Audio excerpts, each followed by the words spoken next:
네, 내년도 최저임금이 오늘 새벽 진통 끝에 결정됐습니다. 올해보다 2.9% 오른 8,590원으로 의결됐는데요. 최저임금 결정 과정과 그 의미를 취재기자와 함께 알아보겠습니다. 팽재용 기자 어서 오십시오. 어서 오십시오. 네, 안녕하세요. 네, 최저임금 여러 날 동안 참 뜨거운 감자였습니다. 네. 오늘 새벽에 결정이 됐다고요? 네, 이번 주에 가장 뜨거운 이슈 중에 하나가 바로 이 최저임금이었습니다. 먼저 이 내용을 설명해 드리자면 내년도 최저임금은 말씀하신 대로 시간당 8,590원으로 결정이 됐습니다. 네. 올해 최저임금이 8,350원입니다. 240원이 올랐고 2.9%가 올랐다 이렇게 보시면 될 것 같은데요. 이 최저임금을 월급 단위 주 40시간을 일하는 근로자가 월 209시간을 일한다 이렇게 가정을 했을 때 환산을 해보면 네. 173만 5,307원이 됩니다. 어. 한 5만 원 정도가 월급이 예. 오른다 이렇게 보시면 될 것 같습니다. 네, 어제 오후부터 13시간 동안 마라톤 회의를 했고요. 네. 중간중간 정회도 반복을 했다고 하는데 이 결정 과정이 순탄치는 않았나 봐요. 네, 그렇습니다. 오늘 새벽 5시 30분에 결정이 됐는데 말씀하신 대로 13시간 동안의 회의는 정말로 치열했습니다. 네. 말씀하신 것처럼 이 중간중간에 정회와 속개를 계속해서 반복이 됐고 자정을 훨씬 넘긴 시간까지 공익위원들과 그리고 노사위원들이 서로 입장을 좁히기 위해서 치열한 토론을 벌이기도 했었는데요. 먼저 좀 과정을 설명해 드리자면 어제가 이제 최저임금위원회 12차 회의였습니다. 네. 최저임금 위원장인 이 박준식 위원장은 이 12차 회의를 마지막 데드라인으로 봤었습니다. 이 왜 그러냐면은 다음 달 5일까지 최저임금을 고시를 해야 되는데 그렇기 위해선 행정 절차 등을 포함해 다음 주 월요일에는 이 최저임금위원회가 고용노동부에게 이 최저임금 안을 전해줘야 됩니다. 네네. 근데 오늘이 아무래도 목요일이고 또 오늘이 금요일이지 않습니까? 네. 그렇게 되면은 결국에는 월요일 날 결론을 내기 위해서는 주말까지 논의를 하거나 아니면은 금요일 날 새벽에 결정을 해야 되는 부분이 있었기 때문에 목요일 날 하는 회의를 최종 데드라인으로 잡았던 것입니다. 예. 하지만 생각보다 이 줄다리기가 데드라인을 잡았다고 해서 노사가 한 번에 접점을 찾지는 못했습니다. 최종 수정안 나오기 전까지 노사에 정말 치열한 줄다리기가 있었는데요. 노사는 당초에 있었던 처음에 냈었던 안보다 이 수정안이라고 하죠. 최초 1차 수정안을 갖고 첫 번째 줄다리기를 했습니다. 그 이후에 이제 이걸로도 결론이 안 나니까 최종 수정안을 제시를 했는데 최종 수정안을 한번 보면은 이 노동자 측에서는 8,880원을 제시를 했고 예. 사용자 측에서는 8,590원을 냈습니다. 지금 표로 보시는 건데요. 이것이 근로자와 사용자, 근로자라고 하면 노동자 측이고 사용자라고 하면 경영계 측을 보시면 됩니다. 이 두 측이 낸 내용을 가지고 27명의 최저임금 위원이 있습니다. 근로자 위원 9명, 사용자 위원 9명, 그리고 그 어느 쪽에도 속하지 않는 9명, 이렇게 27명이 투표를 하자. 결론으로 도저히 이 합의점을 내지 못하니까 투표를 하자고 해서 어제 새벽 5시 30분 회의 13시간 만에 투표에 들어갔고 이 보시는 결과대로 근로자 8,880원에는 11명이 예. 투표를 했고 사용자 안에는 15명이 투표를 했습니다. 그리고 1명이 기권을 해서 최종 결론으로 8,590원이 최저임금으로 결정이 났습니다.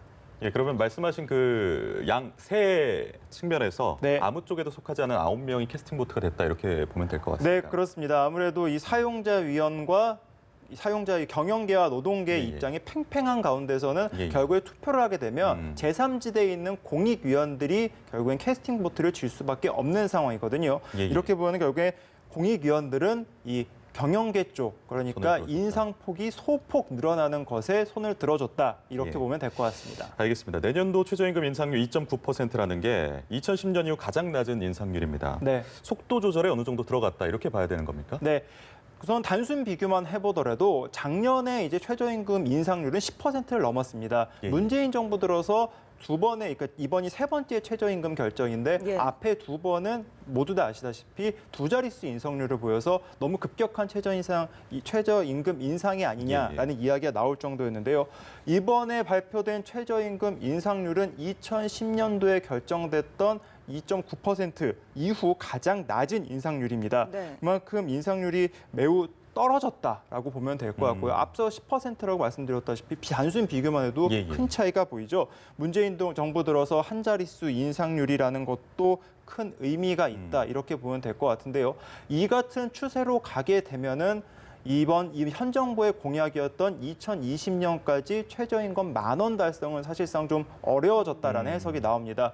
이 2020년, 그러니까 내년에 이제 또 2021년도 최저임금을 또 이제 결정을 하게 되는데 그때 이제 뭐 15%씩 올릴 수도 없는 노릇이고요. 그렇죠. 예. 그리고 이번 정부, 문재인 정부의 임기인 2020년까지라고 조금 더 기한을 늘린다고 하더라도 매년 7.9%, 8% 이상의 인상을 2번 정도 해야 됩니다. 예. 그렇게 해야 10,000원이 달성이 되는데 사실상 이것은 지금의 이 현재의 이 흐름으로 봤을 때는 좀 어려워진 측면이 있거든요. 그래서 이번 인상률을 좀 봤을 때 최저임금 10,000원 시대 2020년은 사실상 좀 어려워진 부분이 좀 있다 이렇게 예. 얘기를 했는데 좀 왜 이렇게 결정을 했느냐라는 좀 그런 측면을 들여다보면은 아무래도 경영계에서는 지금까지의 인상률 때문에 경제 현장에서는 좀 어려움이 많다라는 것을 매우 강조를 많이 했습니다. 네. 그 부분에 대해서 공익위원들도 어느 정도 공감대가 있었기도 했던 것 같고요. 최저임금위원장이 이제 모든 결정이 다 나고 난 다음에 기자 간담회를 열어서 그 배경에 대해서 좀 설명을 했는데요. 지금 관련된 영상을 한번 준비했습니다. 한번 들어보시죠. 자, 2020년 적용 최저임금 수준은 시급 8,350원에 비해서 240원 오른 전년 대비 2.87% 인상된 수준으로 8,590원으로 의결되었습니다. 대한민국의 경제적인 형편이 여러 가지로 어렵다고 생각을 합니다.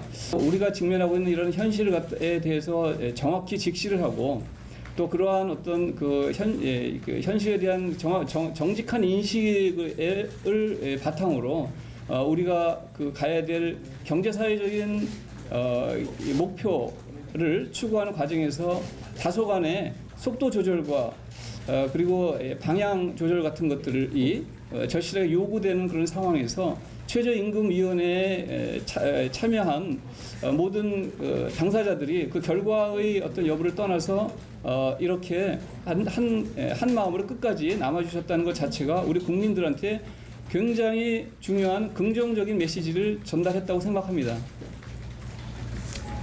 최저임금 공익위원들이 결정을 한 배경엔 또 하나 좀 짚어볼 게 있다면은 네. 정치권과 그렇고 정부도 그렇고 이 10,000원 시대 10,000원 공약에 너무 얽매일 필요는 없다라는 그런 분위기가 좀 저변에 깔려 있었습니다. 아무래도 두 번의 인상을 하고 난 이후에 경제 상황을 좀 다른 곳에서도 좀 면밀히 분석한 그런 분위기가 이번 결정에 조금은 영향을 준 것이 아닌가 이런 네. 분석이 나오고 있습니다. 네, 이렇게 진통 끝에 8,590원으로 결정이 됐는데요. 경영계와 또 노동계 반응은 서로 좀 엇갈릴 것 같거든요. 이 네. 부분 먼저 노동계부터 한번 짚어볼까요? 노동계가 최초에 이번 최저임금을 결정할 때 내놨던 안을 보면은 10,000원이었습니다. 네. 지금보다 뭐 훨씬 더 높은 안이었고 그렇죠. 수정안을 보더라도 9,000원대가 있었고요. 가장 마지막에 내놓은 안이 8,800원 정도였으니까 노동계의 입장은 지금보다 최소한 500원 이상은 올려야 된다라는 입장을 계속해서 보였던 건데 그거에 정말 절반에도 못 미치는 결과가 예. 나왔으니 당연히 반발할 수밖에 없겠죠. 실제로 그 이후에 이제 한국노총과 민주노총에서 입장을 냈는데 강력 반발하고 매우 유감스럽다 이런 반응을 내놓았고 최저임금에 대한 참사다라는 반응까지도 나오기도 했습니다. 네. 한국노총은 이제 노동계 대변인의 이 논평을 통해서 최저임금 참사다라고 강력하게 비판을 했고 민주노총은 이 부분에 대해서 강력히 투쟁을 해서 저지를 하겠다라는 입장까지 현재 보이고 있는 상황이거든요. 앞으로도 좀 크고 작은 집회가 이어지고 노동계가 강력히 반발할 가능성도 현재 점쳐지고 있는 상황입니다. 노동계가 또 이번에 이렇게 불만을 나타낸 것 중에 하나가 최저임금 산입 범위 확대에 대해서도 현재 불만을 나타내고 있습니다. 예. 최저임금 산입 범위가 아무래도 확대가 되면은 최저임금이 실제적으로 노동자들에게 더 부담을 주고 있다라는 게 현재 노동계 입장이거든요. 이렇게 노동계가 원하는 최저임금 인상도 되지 않은 데다가 최저임금으로 인해서 노동자들이 더 압박받고 있는 상황이 되고 있다라는 것이 현재 노동계의 주장이고 이로 인해서 노동정책이 현재 이 정부의 노동정책이 후퇴하고 있는 것 아니냐라는 노동계의 비판이 계속해서 커져가고 있는 상황입니다.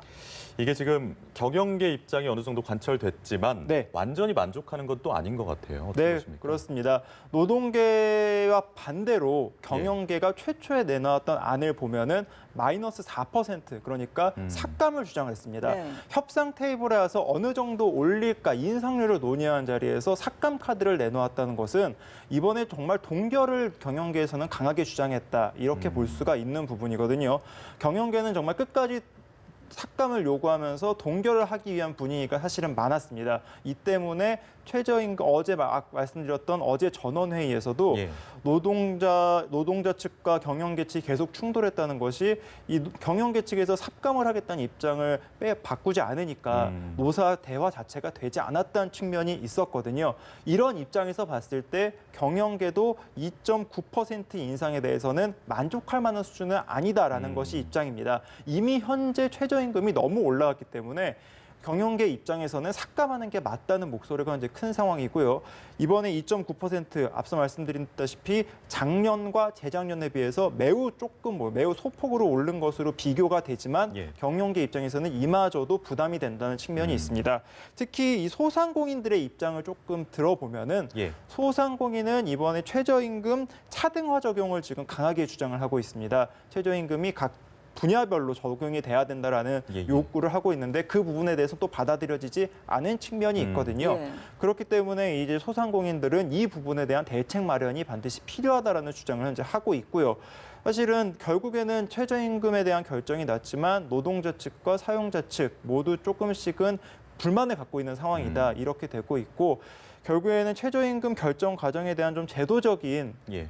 좀 개선책이 필요한 것이 아니냐라는 목소리가 나오는 이유도 결국에 어느 양쪽도 현재 만족하지 못하고 있는 결과가 이어지고 있으니까 그 부분에 대해서는 좀 다시 살펴봐야 되는 것이 아니냐 이런 네. 지적도 현재 함께 나오고 있습니다. 네, 이제 오늘 새벽에 결정이 됐지만 아까 말씀하신 것처럼 다음 달 5일에 또 고시를 하잖아요. 네. 앞으로 남은 과정이 있다면 또 어떤 것들이 있을까요? 이제 다음 달 5일 고시가 남아있기 때문에 일단은 이번에 최저임금위원회가 결정된 안을 이제 정부로 전달을 합니다. 네. 고용노동부가 이 안을 받게 되는데 다음 주 월요일쯤에 이제 바로 전달을 하지 않을까 지금 현재 예상이 되고 있고요. 고용노동부 장관은 이 안을 받은 상태에서 노동계와 그리고 이제 경영계 측의 이의 제기를 받을 수가 있는 상황입니다. 이의 제기를 받은 상황에서 이제 이 숙려 기간을 갖게 되고요. 예. 20일간의 숙려 기간을 갖게 된 다음에 다음 달 5일에 최저임금안을 확정을 하게 됩니다. 그렇게 되면은 오늘 결정된 최저임금은 내년 1월 1일부터 적용이 됩니다.